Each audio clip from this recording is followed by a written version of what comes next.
em duas coisas. Estratégia, você parar, analisar e saber o que você tem que fazer, e um foco. No caso do xadrez, é o checkmate. No caso do marketing digital, é você atingir o seu público, seja com uma venda, seja com uma publicação de um blog que você quer que ele leia, ou de algum cadastro que ele faça e vire seu lead. Eu acho até que os dois já falaram bastante coisa, só pegando no que o Luiz falou, eu acho que também as empresas não estão sabendo jogar o jogo do xadrez. Não estão sabendo estudar seu público-alvo, atingir a cultura adequada. Então, a gente vê muita empresa reclamando por que o post não deu certo, pouca grana, mas eu acho que é um trabalho mais bastidores mesmo. Estudar mais a estratégia, conhecer o seu público-alvo, onde ele está. Legal, eu também penso dessa forma, né? Eu acredito que tudo está relacionado ao planejamento, né? O que você precisa planejar para agir, né? Bom, eu vou montar um planejamento na minha cabeça para depois agir. E aí a gente pega como uma regra básica no xadrez, né? Só começa quem tem a peça branca. E fica como uma dica, né? Sempre procure ser a peça branca do jogo, que aí você sempre vai ter um resultado, sempre você vai inovar, sempre vai trazer algo novo para a sua estratégia de marketing, né? E aí a gente pega algumas empresas que trabalham sempre nesse ponto. O que eu preciso fazer para inovar, né? Como recentemente, acho que vocês vão concordar comigo, né? Eu me deparei com aquele post do TED, né? Da estreia do filme. Eu achei sensacional, né? Por que não pegar um urso, colocar ele na cidade de São Paulo, principalmente na Augusta, para falar que o filme vai estrear, né? O que vocês acham disso? Antes de mais nada, como você falou, no xadrez você tem que saber com quem você está jogando. Então, assim, se você achar que você está jogando com amador e não estiver jogando com amador, você vai tomar um checkmate sem perceber. Então, assim, é muito importante que você saiba o que você está fazendo, por que você está fazendo, para quem você está fazendo. Quem que é o seu adversário? Estuda o seu adversário. Como você vai dar um checkmate nele? O que ele fez? Como ele joga? Você tem que analisar cada etapa, não durante o jogo. Antes do jogo, durante o jogo também. Mas, assim, ao longo de um histórico de ações feitas, você tem que analisar cada etapa, para você conseguir estratégias cada vez mais eficazes, baseadas naquilo que ele faz de errado e naquilo que você faz de certo.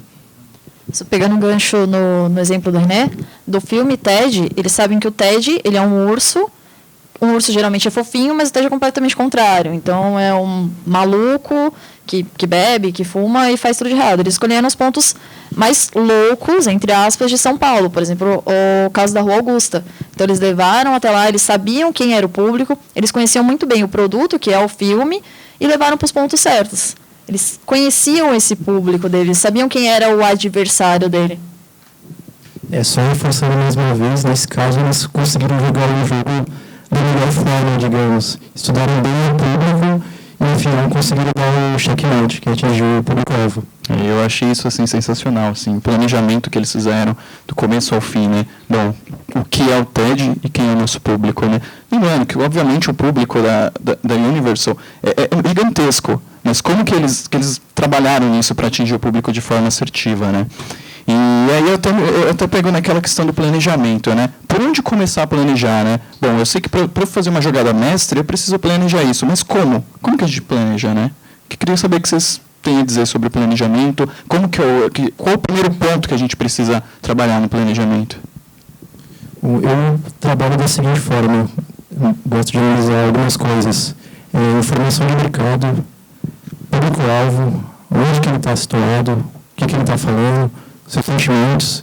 Então, conhecer bem o aspecto psicológico e orçamento também das campanhas. Eu gosto bastante de focar nessa parte de psicológica.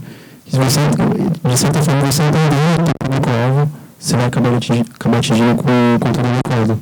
Isso, além de analisar a situação atual, né, do mercado. A gente tem o exemplo da LG. A LG é uma fabricante de TVs, de aparelhos eletrodomésticos e tudo mais. Eles fizeram um post essa semana das pessoas que mais entendem de TV. Netflix, Silvio Santos e LG. Então, eles souberam aproveitar a situação do mercado, as oportunidades, aproveitaram a oportunidade, que o Silvio Santos já disse abertamente que assiste Netflix e gosta e tudo mais, e trouxeram eles para o lado da LG, juntando tudo. Isso estava no planejamento deles há 3 meses atrás? Não estava. Só que eles souberam aproveitar as oportunidades. Então, assim, o planejamento, ele pode acontecer coisas no meio dele que vai fazer você sair do rumo. Então, o planejamento a gente tem que pensar, é uma base. Daqui 2 meses, você pode fazer um planejamento a 6 meses, a longo prazo. Daqui 2, 3 meses, pode acontecer alguma coisa no meio que você vai ter que desviar. Pode dar certo. Essa coisa pode acontecer para você se manifestar da melhor forma no mercado ou também para te prejudicar. Gosto muito de trabalhar com tendências e referências. Lembrando que referência nem sempre é você copiar alguém, na verdade nunca é copiar alguém. É você se inspirar em algo bom que já foi feito. Isso do TED eu achei muito interessante porque, então, a gente vai colocar um ursinho bêbado que foi maconha no meio da Augusta? Vamos, nosso público gosta disso, nosso público sabe disso. Então, assim, a partir do momento que você sabe o que seu público consome, se você não dá para ele o que ele consome, você não vai estar dando nada que ele queira. Então, entra essa parte de tendências, referências, os sentimentos do público, o que ele sente ao ver aquilo. Que, assim, foi um boom muito grande quando virou um post falando sobre o TED na Augusta no bar. Então, é algo muito bacana. Mas também tem a questão do orçamento, que é algo que acaba cortando muitos sonhos de muitos publicitários. Nossa, eu quero fazer uma ação que vai custar 100 mil reais. Não, mas o cliente tem 10 mil. Gente, não esquece. Você adequa isso, mas você não perde a qualidade do serviço porque você não tem preço. Você faz um serviço de qualidade com um preço menor que você é capaz. E é o que a Camila falou, né? Pensar que você tem que ter um foco, né? Você precisa planejar com foco. Bom, eu tenho isso, eu preciso trabalhar dessa forma, né? E aí, já aproveitando o gancho, aí tá o Hermes e o Vini, eu sei que vocês são especialistas em mídia, em análise de mídia, comportamento. Eu gostaria que vocês falassem um pouco como que é isso, né? Bom, eu tenho uma puta ideia, eu vou trabalhar essa ideia, eu não digo só no Facebook, o ideal é a gente pensar no marketing digital como um todo, né? Acho que a estratégia do marketing digital ele aborda um universo de várias estratégias, né? Então, eu não posso pensar só em Facebook, Twitter, ou até mesmo em e-mail marketing, né? Eu li um livro recentemente que fala sobre o marketing boca a boca do partir do offline para online, né? Então, eu acho que assim, é um contexto todo, né? Eu queria que vocês falassem um pouquinho sobre análise de mídia, comportamento, como entender o comportamento de um público em determinado ambiente digital. A partir do momento que você tem uma ação para fazer, você tem que saber para quem que ela vai ser direcionada. Então, assim, nem todo público consome o Facebook 24 horas por dia. Tem um público muito fiel ao Twitter, tem os novos públicos aí de Snapchat, o Periscope está começando a crescer também. Tem um público de Tumblr, que são meninos mais adolescentes mesmo, tem pessoas mais velhas também.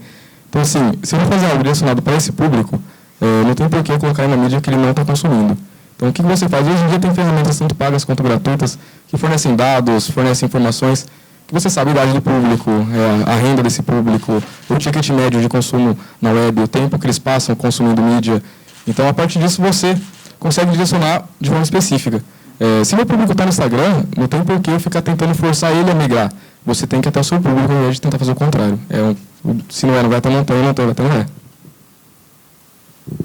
E só reforçando uma coisa que você falou, o Facebook fez uma parceria com a Serasa até para fornecer essas informações de crédito, que eu acho que é mais uma informação útil para esse pessoal de e-commerce também.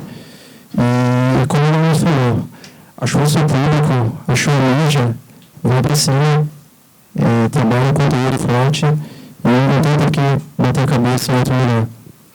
Isso, e hoje também a gente tem várias opções, né, de mídia. O Instagram, por exemplo, ele liberou recentemente os anúncios, os ads, para todas as contas. Tem LinkedIn Ads também, que apesar do preço, pelo clique ser muito alto, é hiper segmentado. Então, você sabe que você vai atingir aquele cara. Facebook, por exemplo, ele já ele é mais populado. Então, dentro daquela sua segmentação, daquele seu orçamento, você poderia atingir, por exemplo, 100 mil pessoas e no seu orçamento você atinge, sei lá, 20 mil. É um público muito menor. Daqueles 20 mil, talvez 1.000 curtam a sua publicação ou se envolvam com aquela publicação. Então, por isso que é necessário, como a gente falou no início, conhecer muito bem o seu público para conseguir cada vez mais otimizar a sua verba. E, além disso, como que você vai saber se aquilo está dando certo ou não? Faz teste. Coloca em datas diferentes, altera uma imagem, altera um texto. Você vê que aquela plataforma não está dando certo, vê as outras plataformas que o seu público também está atingindo e continua testando as ferramentas. Acho que vocês também testam bastante isso, né? Também é válido lembrar que não é porque uma ação tem que ser feita uma mídia só. Hoje em dia as pessoas falam que o online vai matar o offline. Não é bem assim. Tem um fenômeno chamado convergência, que diz que você tem que interagir várias mídias para formar uma mensagem mais distribuída, e não o contrário. Então, assim, se você consegue fazer uma ação no Instagram, integrada com o Facebook, integrada com o Periscope, com o Snapchat, e jogar isso também para o offline, igual isso do TED. O TED foi uma ação offline, quem estava no bar endoidou com essa ação. E o buzz que isso rendeu na internet depois casou com isso e deu um alcance bem maior para a ação inteira. Isso, tem vários programas de TV agora mesmo que tá rolando o programa, embaixo já tem hashtag e o nome do programa. O Masterchef também. Masterchef. Eu estava vendo hoje um infográfico do resultado online do Masterchef. Então, assim, o tanto que as pessoas discutiram sobre o Masterchef, principalmente no Twitter. Assim, eles foram parar nos CTs mundiais. Então, tudo isso pelo incentivo. O pessoal já tem o costume de comentar programas e séries tudo mais no Twitter, só que em caso desse programa específico, por ter ali a quantidade de tweets falando daquilo, e a galera vai colocando no rodapé do programa algumas postagens, incentiva o pessoal a fazer essa integração do on com o off, né? E isso eu acho também muito bom, cara, que eu vejo também muitas marcas investindo nessa questão do off online, né? O próprio Masterchef aí, que tem os patrocinadores, eles trabalham de forma integrada, né? Bom, eu estou ali na TV, mas além do Masterchef em si, eu preciso também divulgar meu produto no online. Então, você está lá comentando, você já é impactado por um produto do patrocinador. Então, eu acho que a tendência, pelo menos acredito, que as empresas precisam enxergar mais que o on e o off eles estão ligados diretamente, que trabalhar de forma integrada pode ser uma das soluções assim que você vai ter 100% de certeza que seu público está sendo atingido, né? Só pegando o que você falou, uma outra coisa que eu gosto de caracterizar o Twitter também é como segunda tela. Eu, às vezes, estou longe no computador, longe na televisão, quero saber o estado do jogo, vou lá no Twitter, coloco a hashtag, aí eu consigo ter praticamente uma noção do que está acontecendo. E eu acho também, se não me engano, eu não vou me recordar agora, eu lembro eu também tenho esse costume de estar ali no celular, totalmente mobile, com desktop, e assistindo TV e comentando, né? Então já teve diversos momentos que eu fui impactado por um programa de alta audiência, com um produto lá no Twitter e abro o celular também o mesmo produto. Eu achei assim, bom, fui impactado, eu tenho que comprar esse produto. Essa forma de trabalhar integrada é um grande avanço que muitas empresas, pensando dessa forma como um todo, pode ser um começo, né? Lembrando que o objetivo final da análise de mídia, do estudo do consumidor, o que é? É você conseguir produzir um conteúdo que fale diretamente com aquele público. Então, assim, se seu público tem linguagem X, você consegue falar na linguagem dele, ele vai falar com você, ele vai interagir com você. Você não fala sobre o TED na Igreja Universal, porque o programa é muito legal. Mas você fala sobre o TED, o pessoal curte TED, e esse pessoal vai consumir sobre o TED, com certeza. E também tem outra coisa, nem sempre o público, por exemplo, você é uma loja física, nem sempre o seu público na loja física é o seu público nas plataformas digitais. Então, também, o pessoal que consome plataforma digital é um pessoal um pouco mais jovem. O pessoal um pouco mais velho, de 40 mais, 50 mais, está entrando com muita força. Isso também está fazendo alguns adolescentes saírem dessas plataformas, irem para plataformas mais privadas, que nem o Snapchat, por exemplo. Só que tem aquela coisa, quem compra na minha loja física é o pai de 45 anos. Mas quem vai influenciar ele, que está sendo impactado na minha mídia digital, não é o pai de 45, é a filha de 15. Então, a gente tem que adaptar a linguagem, conseguir adaptar a linguagem para falar de um jeito. Aquela mesma marca falar de um jeito na TV, que está falando com todos os públicos, falar de um jeito no Facebook, falar de outro jeito no Twitter e de outro jeito no LinkedIn. Que é o mesmo público, comprador ou consumidor, só que com uma linguagem diferente, com um perfil diferente. Então, as marcas têm que saber se adaptar a isso. E também acredito, já puxando esse gancho, que vamos pensar em conteúdo, né? As marcas pensando como um todo, logicamente, cada público tem uma estratégia diferente. Ou seja, eu não posso vender um produto para o digital, sendo que eu vou atingir um público na loja física, né? E aí, já puxando para o digital, a questão do conteúdo, né? O quanto que um conteúdo consegue impactar, né? Que hoje em dia, a era do conteúdo, né? Tudo envolve conteúdo. Se você pensar em Google, o Google foca em conteúdo. O próprio Facebook também foca em conteúdo. Como atingir as pessoas dessa forma, né? Que nem na semana passada eu estava no Intercom, eu assisti uma palestra onde muitas empresas agora investem na questão dos memes, né? Então elas querem impactar as pessoas com humor, com os memes, né? Mas eu penso, o quanto isso pode ser arriscado, né? Quanto que você pode destruir a sua imagem, o quanto você pode vender milhões nesse momento, né? Queria que vocês também opinassem um pouquinho sobre conteúdo, né? Como desenvolver um bom conteúdo, considerando logicamente o público-alvo. Eu preciso falar com esse público com humor, de uma forma séria, mas utilizando o conteúdo digital. Eu queria que vocês opinassem também um pouquinho. Assim, eu acredito que você tem que ter em mente a filosofia da empresa e o público para quem você está falando. Os memes são uma chave muito boa hoje em dia, porque é algo que muita gente abraça. E ele acaba atingindo um alcance muito grande. Então, assim, se for cabível você usar um meme, por que não usar um meme? Esses dias saiu um post plagiando um Narcos do Netflix com o meme do Marcos, descendo o morro da Vossa Avelina. E muita gente compartilhou aquilo. Aquilo viralizou muito rápido. Teve recentemente, não tão recentemente, o Dinofauro, que eu me curei do dinofaureza há umas 2 semanas. Fiquei falando aquela linguagem dinofauresca por meses. Mas muitas marcas usaram isso. Então, o meme acaba sendo uma linguagem de comunicação única entre um certo público. Então, acaba que é muito bom usar ele, sim, desde que vá em favor das filosofias da empresa.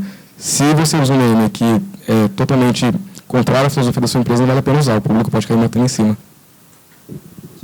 Vale lembrar também que você tem que se antecipar ao que pode acontecer.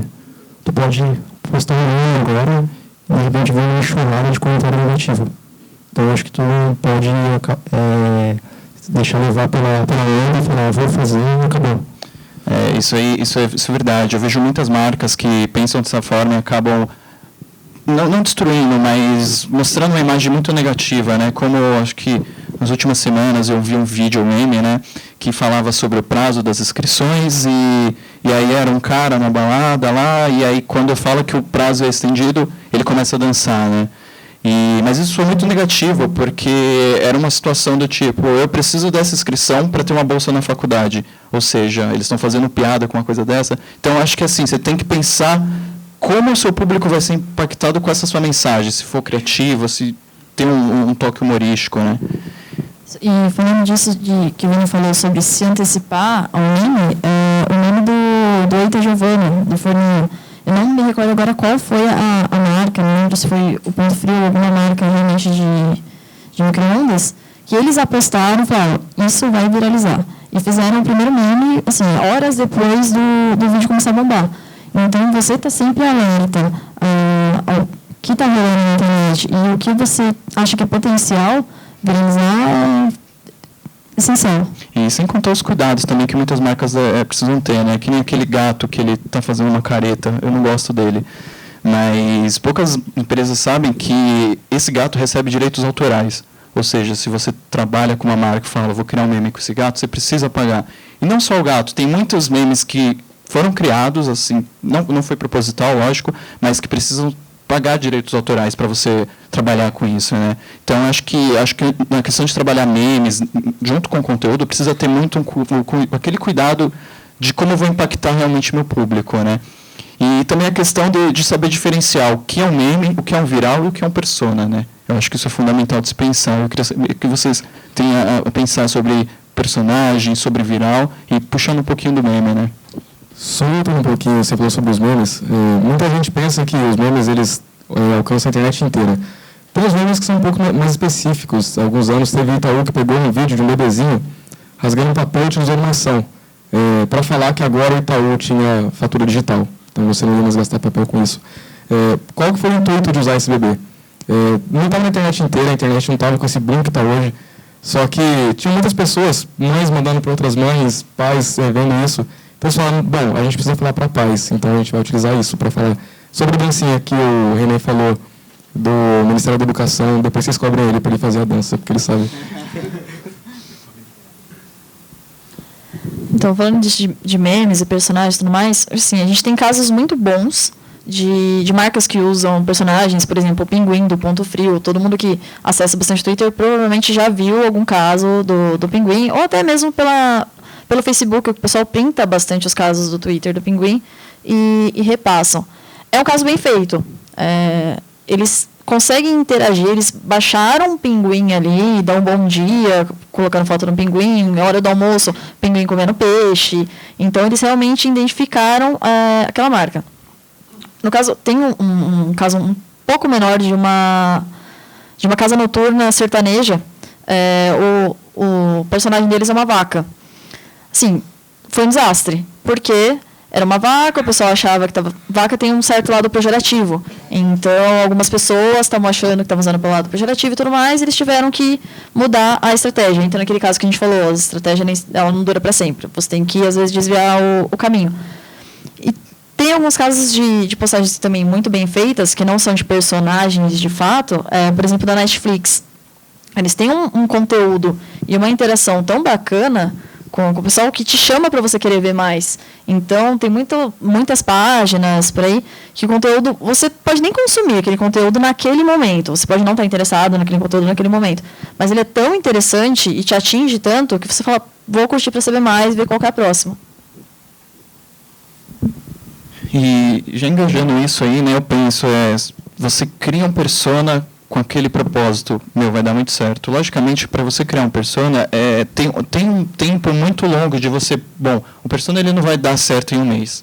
Ele precisa ter toda aquela estruturação, aquele posicionamento, as pessoas precisam entender quem é o persona para depois dar certo. Mas quando dá muito errado, como trabalhar isso, né, que é gerenciamento de crise? Como que eu vou manter a imagem da minha marca e trazer de volta o que eu era sem destruir, né? E acho que a Camila entende bem de gerenciamento de crise. Eu queria que você comentasse um pouco, desse algumas dicas. Então, primeiro que sim, existe dois jeitos de causar crise. Tem uma crise que você sabe que ela pode ser causada. Você pensa e fala, isso vai dar errado, tem 0,0001% de dar errado, você já pensa numa resposta. Então, você tem que fazer o planejamento do que fazer, o planejamento do que não fazer e o que fazer caso dê errado. Então, é meio que um trabalho em triplo. Aconteceu uma crise que você não esperava. Primeira coisa, reúne sua equipe, a equipe que gere aquela marca, faz uma reunião de emergência e está acontecendo isso, o que a gente vai fazer, a filosofia da empresa é essa, nosso posicionamento é esse perante o mercado e aconteceu a situação tal. Tem empresas que preferem se calar e esperar a poeira baixar e tudo mais. Tem empresas que já enfrentam logo de cara, por exemplo, o caso da Boticário, que eu achei sensacional. Eles fizeram um case do Dia dos Namorados, com casais héteros, casais homossexuais, e deu muito certo. Porém, eles receberam uma crise gigantesca.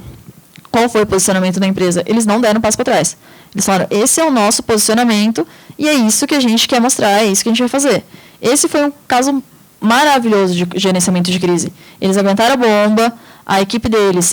eu até vi uma entrevista depois com o diretor da equipe que fez essa campanha, e eles sabiam que eles estavam preparados para isso, eles sabiam que ia ter esse problema. A equipe inteira já estava preparada. Foi um tipo de crise que você conseguia se antecipar. Então, nesses casos, você tem que ter a cabeça da equipe no lugar principal, não só a pessoa que responde diretamente, a pessoa que faz diretamente o relacionamento, ter a cabeça da equipe no lugar e analisar o que fazer, o que não fazer, e se você agir de alguma forma, não pode virar uma bola de neve, né? Porque dependendo da resposta que você der para o consumidor, pode piorar ainda mais a situação. Sem contar também que essa campanha, eu analisei bem, eu fiz até algumas pesquisas, e foi tão bem planejado que eu não sei se todos perceberam. Durante esse comercial que viralizou, tem um casal homossexual que é ok, só que quando aparece o casal hétero, as pessoas não observaram que o menino ele é mais novo que a mulher.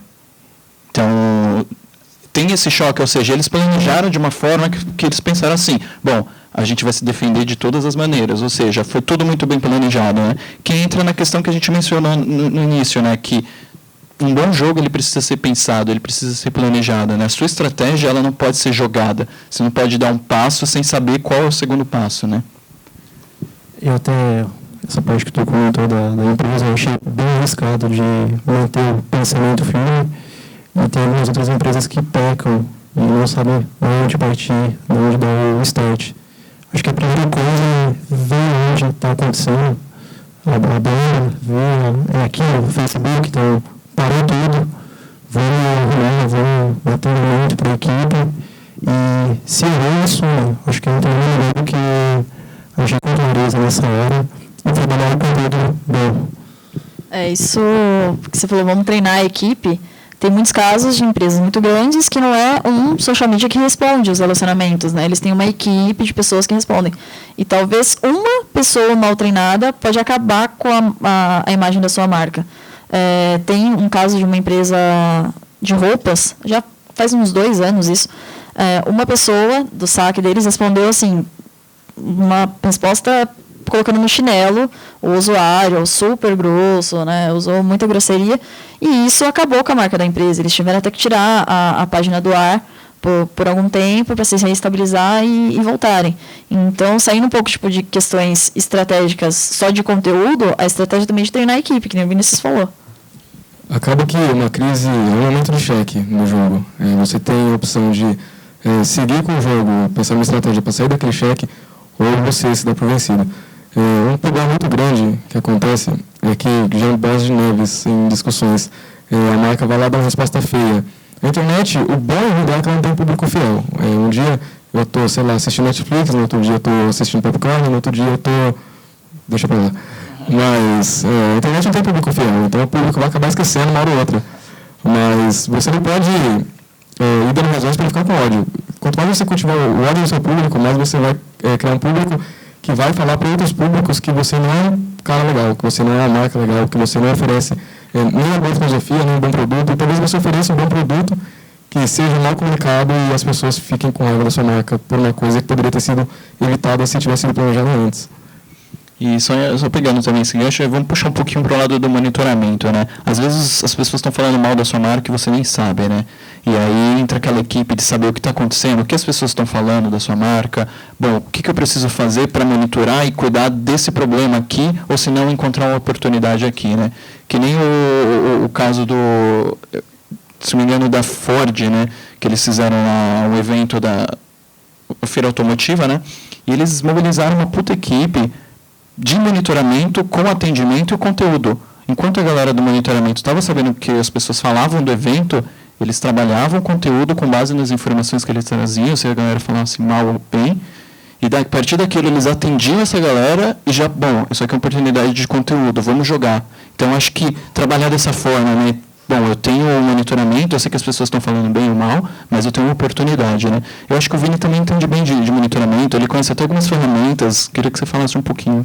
Você já falou metade do que eu ia falar. só complementando.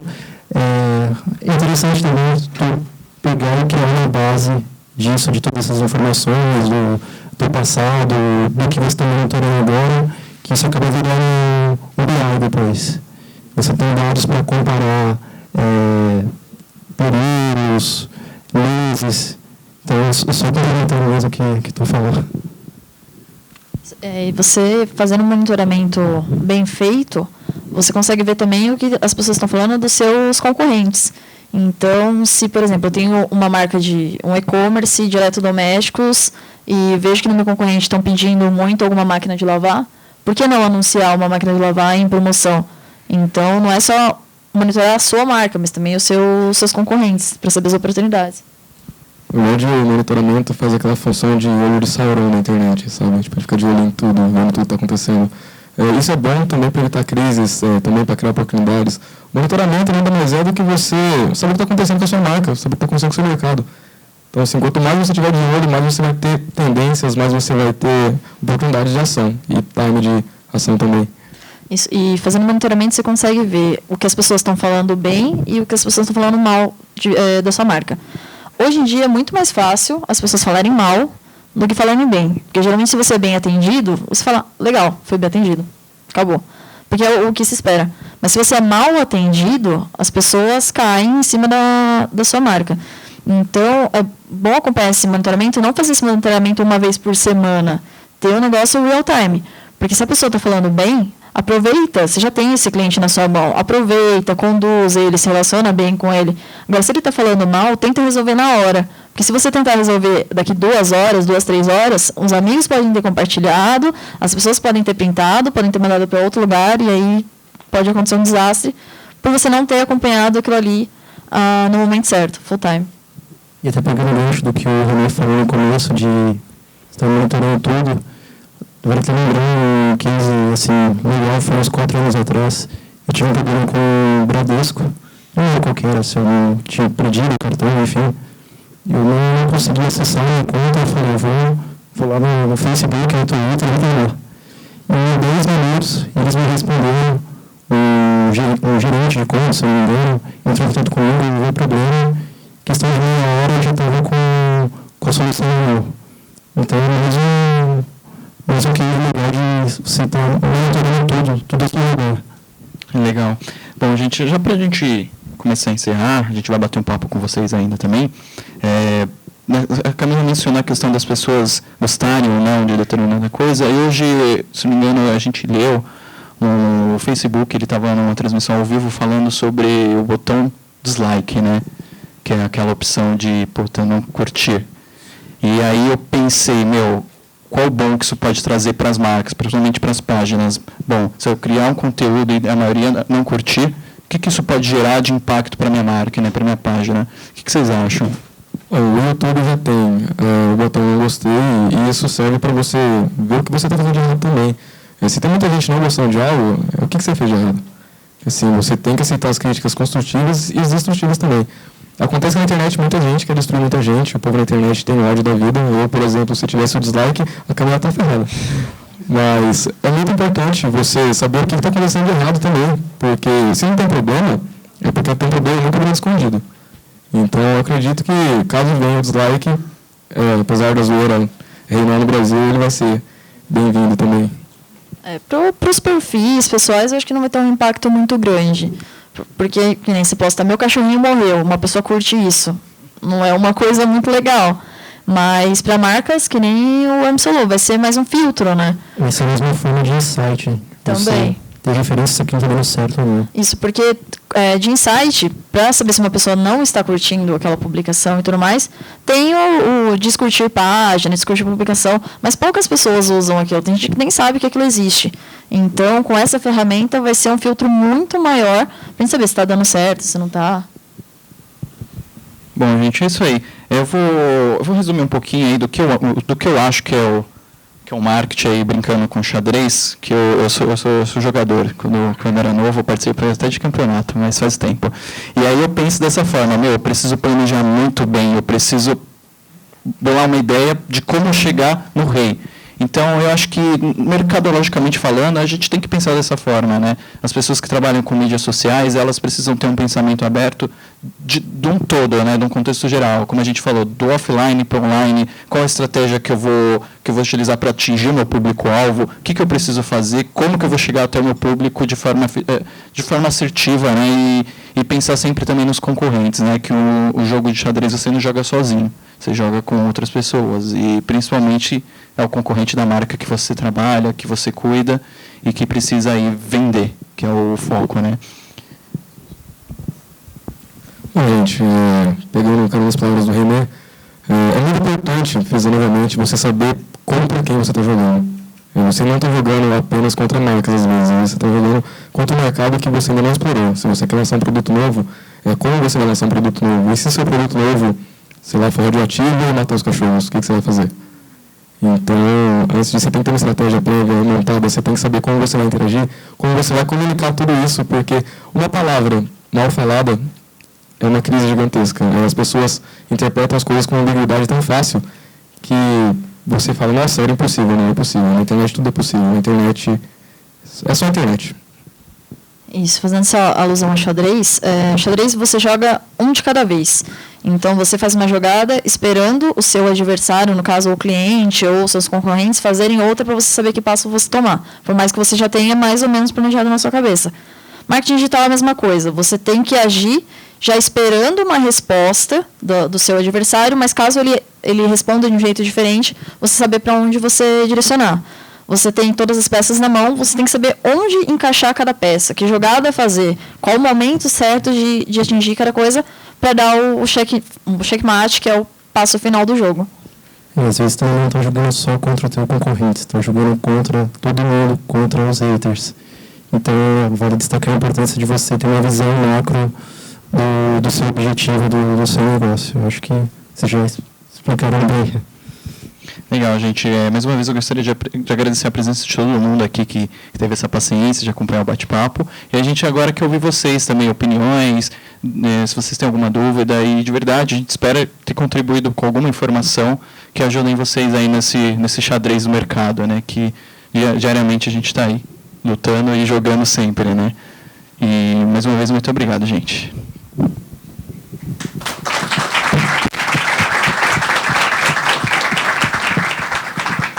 Alguém tem alguma pergunta, alguma sugestão?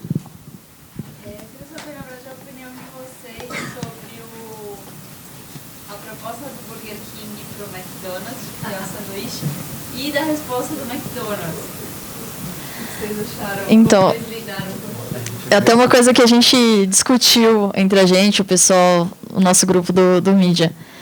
Eu, particularmente, assim, o Burger King, ele tem uma coisa dele de cutucar os concorrentes. Então, ele cutucou há um tempo o KFC com as tirinhas de frango em formato de batata, tudo mais. E, óbvio que eles vão cutucar uma hora o McDonald's. Eu achei a proposta deles sensacional. Por mais que eles tenham aproveitado uma data que é para ser da paz, não era uma coisa comercial, para usar de um modo comercial, que não é muito, muito bom, eu achei a proposta boa. E melhorou ainda mais com a resposta do McDonald's, que eles podiam ter respondido de um jeito melhor. Tipo, não, nós já estamos em paz, não precisa disso, alguma coisa assim. Mas a resposta, ainda com o final, da próxima vez basta um telefonema. Tipo, ele acabou com a resposta ali, na minha opinião.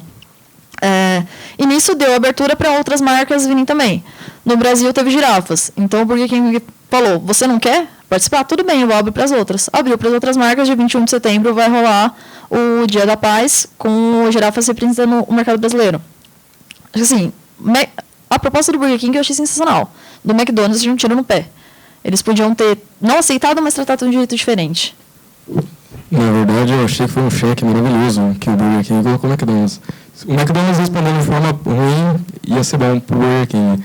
Respondendo de forma boa também ia ser bom para eles. Eu só achei que, assim, por mais que o McDonald's tenha sido categórico e tal, eles saíram da sala, saíram da conversa, batendo na porta e fazendo birra. Então, assim, eles mostraram que nós somos superiores, não precisamos fazer mais nada. A proposta foi interessante, só que a conclusão não foi legal. Eu penso dessa forma, assim, eu acho que o Burger King foi muito picareta, mas eles foram picareta de uma forma que vai dar certo. Então, eles criaram um hot site, eu não sei se vocês viram, muito bom, absurdamente. Um hot site que, levaria no mínimo aí 3 meses para você criar toda aquela estrutura. Ou seja, eles sabiam de tudo. Se o McDonald's aceitasse, ia ser uma proposta que, a ideia foi nossa. Se eles recusassem, também foi o que deu. E aí, como a Camila mencionou, eu acho que faltou o McDonald's, obviamente, foi uma resposta forte. Faltou eles pensarem, vamos aproveitar isso como oportunidade, né? Ou seja, o xadrez tem isso também. O cara fez uma jogada, você tem que enxergar uma oportunidade naquela jogada, né? E é isso. E tem aquela questão também que o Brasil tem muitas peculiaridades para a publicidade em si, né? Lá fora, por exemplo, a gente tem essa concorrência que é muito forte. Então, a gente não tem só o Burger King e o McDonald's. A gente vê muitas ações da Coca-Cola com a própria Pepsi, que é fortíssima. E tem a Samsung com a LG. Lá fora, isso é muito forte. Aqui não. As empresas têm esses melindres de tentar, vamos atingir. Sem contar que a gente tem o Conar também, que acaba limitando isso, né? Só complementando o que eles falaram, eu acho que também foi um tiro no pé do McDonald's. Isso acabou influenciando muito na imagem da empresa nas redes sociais. E eu vi isso bem de uma forma negativa. Até eu estava acompanhando, se não me engano, o Scup, eles fizeram um monitoramento de como estavam as redes sociais, antes e depois dessa proposta. O McDonald's, por meses, foi o primeiro, né, no ranking, depois o Burger King e o Girafas lá para baixo, isso no Brasil. O Burger King passou o McDonald's em segundo. Quando teve a resposta do Girafas, ficou Burger King, Girafas e McDonald's em terceiro. Então, além de ele dar o tiro no pé dele, ele ainda ajudou o amiguinho brasileiro a subir nos comentários. Mais alguma pergunta? Pegando o gancho aí do xadrez, uma das maiores estratégias do xadrez a melhor defesa é o ataque, né? Vocês enxergam isso como uma estratégia de marketing? Por exemplo, uma marca bombardear de informação do consumidor ou algo assim? Eu acho que tudo que é demais não é bom. Eu acho que uma marca ela precisa saber se defender. Como a gente até mencionou da questão do monitoramento, né? Eu não posso atacar sem saber o que o concorrente está fazendo, né? Então, eu acho que assim, se a gente bombardear conteúdo demais, eu acho que isso pode ser arriscado. Então, eu preciso lançar um conteúdo de uma forma que o público-alvo seja atingido e que a concorrência pare e pense, bom, eu preciso pensar de outra forma para atingir esse mesmo público com outra estratégia. Né? Se eu vou pegar uma carona no que o René falou, tudo que é demais realmente sobra, mas quem não é visto não é lembrado. É válido sim você dispor conteúdo para o seu público desde que tenha qualidade. O conteúdo não seja repetitivo, o conteúdo não seja monótono, o conteúdo não seja jogado lá de forma arbitrária. Se você tiver um bom conteúdo, tiver uma boa análise de frequência do público consumindo aquilo, vale a pena sim, mas nada sem pensar, tudo estrategicamente calculado. Isso, senão você acaba saturando muito o seu consumidor de informação. E assim, se você tem um conteúdo de qualidade e você atinge ele de uma forma mediana, se atinge ele o suficiente, ele vai atrás de você para ver o resto. Você não precisa bater na porta dele toda hora, tipo, olha, eu tô aqui, olha meu conteúdo, olha minha postagem. Então, você atingindo ele de forma média, de forma suficiente, sem exageros, ele vai atrás de você.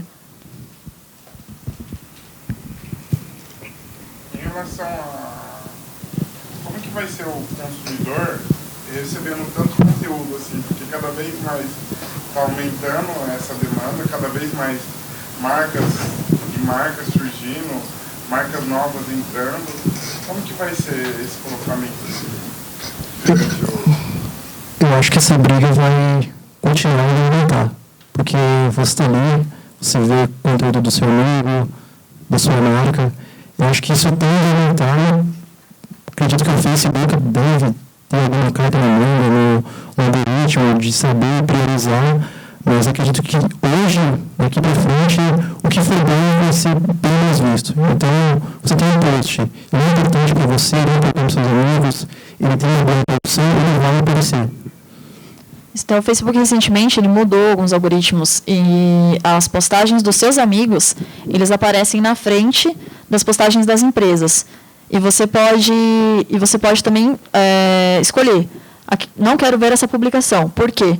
Porque eu não sou o público, porque eu não gostei, porque eu acho que isso não me atinge. Só que vai sair essa publicação, mas vai entrar outra marca. Então, por exemplo, nos anúncios, quando a gente faz anúncio, se você pega um segmento que é muito concorrido, isso acontece principalmente em Azure, acho que o Vinícius pode explicar melhor, você começa a pagar muito mais por aquilo, porque a concorrência daquilo está muito grande.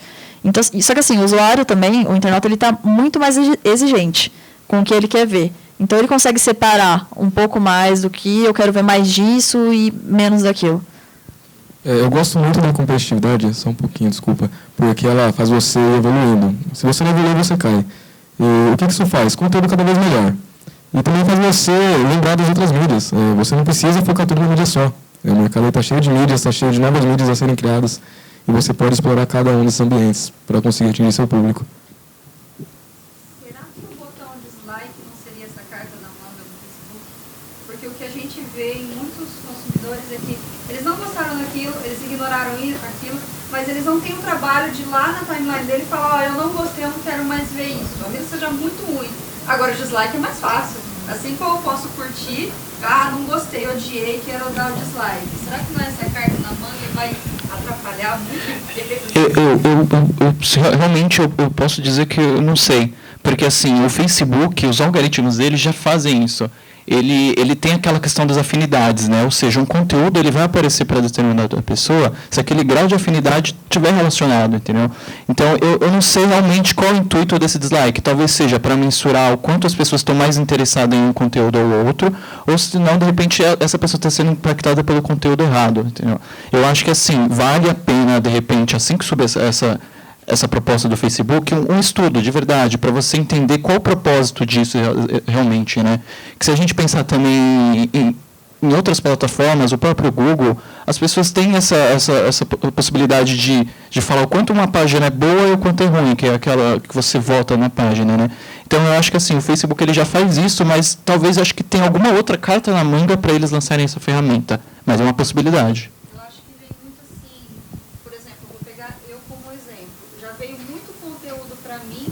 Teria afinidade, mas não tem.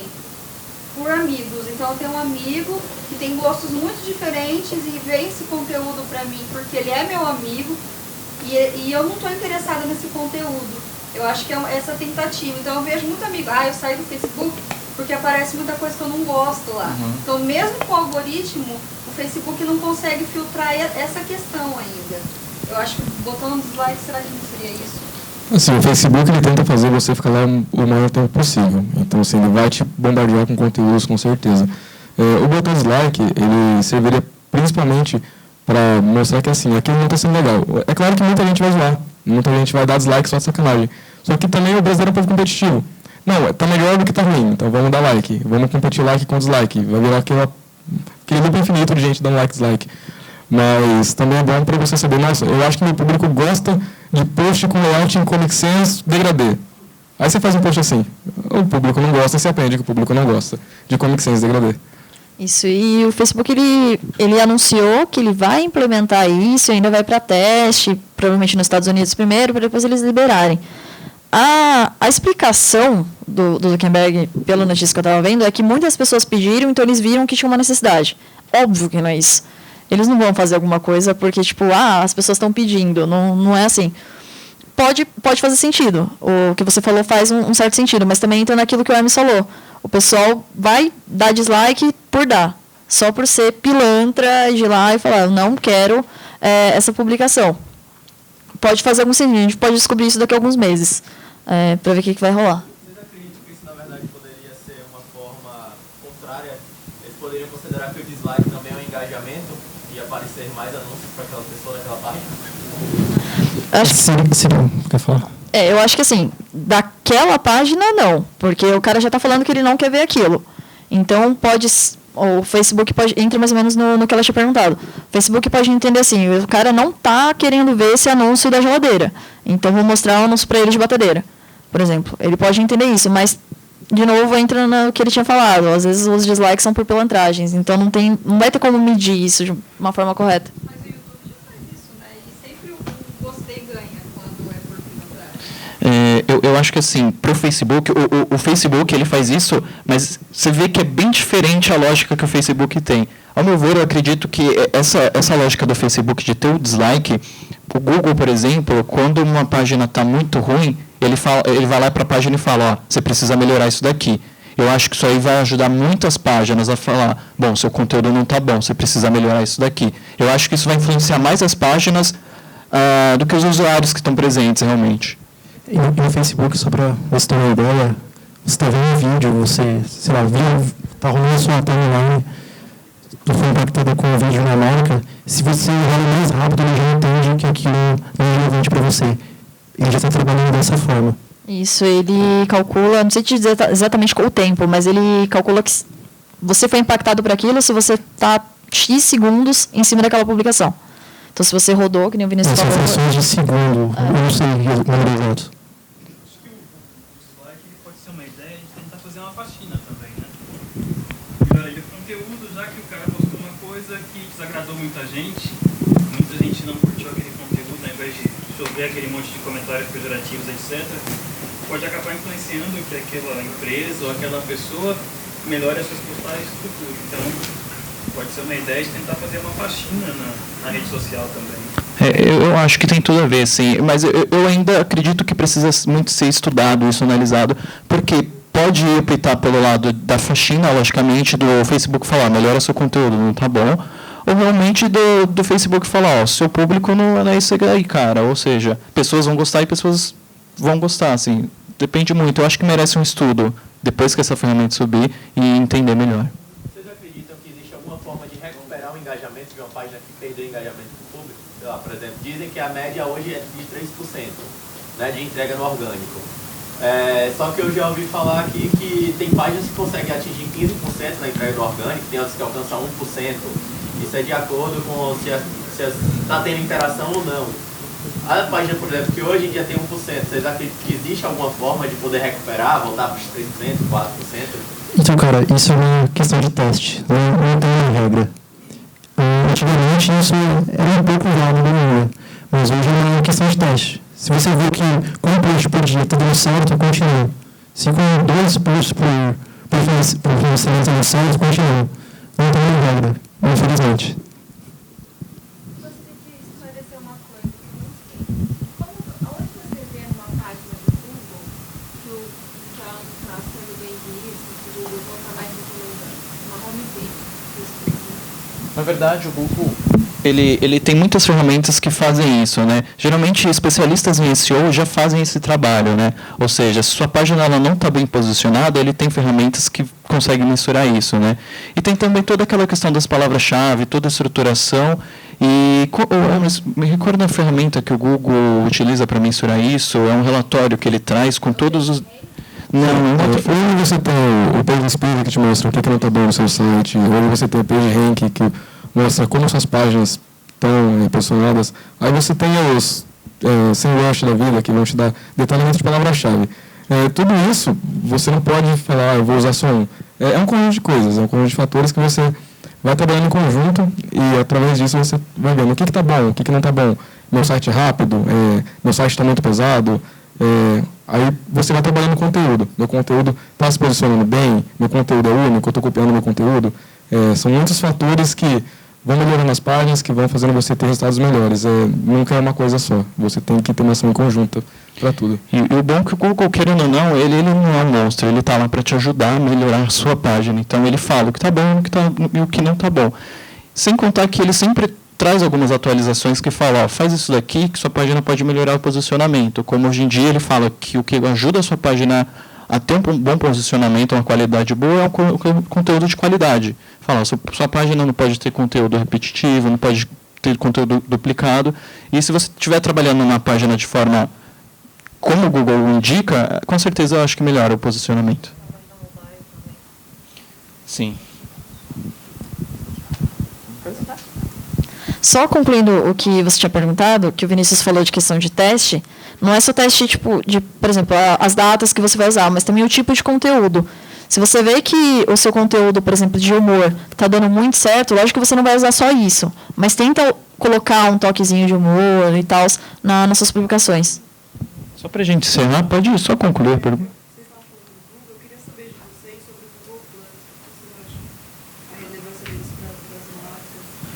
Eu acho que, na verdade, o Google Plus é uma rede social que ajuda o próprio Google junto às páginas. Assim, ele criou uma rede social achando que fosse substituir o Orkut, mas não foi como ele previu.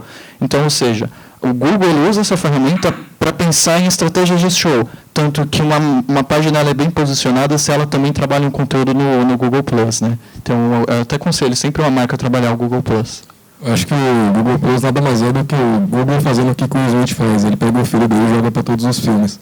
Então, assim, o Google Plus é jogado pelo Google para todo mundo, para dar uma melhoradinha em tudo, assim. Vocês têm alguma ideia de conseguir, por exemplo, ranquear uma fanpage? Eu vou dar um exemplo. Eu atendi um cliente de calçados, certo? A nossa página tinha o maior número de fãs, maior número de pessoas falando sobre, maior número de check-ins, mas no Google era a terceira. Então, é que o algoritmo do Facebook ele é muito diferente do Google. Ele pensa de forma diferente do robô do Google. Ou seja, se você tem lá 1 milhão de likes na sua página, mas só que assim, você posta alguma coisa, tem um like. Então, isso vai depender muito do público e como que você está trabalhando, que foi o que o Vinícius mencionou. Teste. Talvez o conteúdo não esteja atingindo o público certo. Talvez aquele conteúdo tenha um alcance absurdo, mas não teve engajamento. Então, talvez o conteúdo ele não esteja ali impactando a pessoa de forma correta. Não, por exemplo, a página tinha mais pessoas falando sobre, entendeu? Mas nem assim no Google ranqueava ela primeiro. A página inteira. Então, que o Google ele não consegue indexar páginas do Facebook. Então, por isso que o algoritmo é diferente. Ele fala que o Facebook ele não consegue indexar, porque ele não considera. Conteúdo aí. Na verdade, aqui quem é o rei é o nosso público-alvo, mas eu acho que o conteúdo é a rainha, que está sempre ao lado. É isso, gente. Obrigado pela atenção de todos aí novamente. A gente vai ficar aí para bater um papo com vocês, deixa o cartão, a gente conversa mais e vamos estender esse bate-papo aí. Beleza, gente? Obrigado.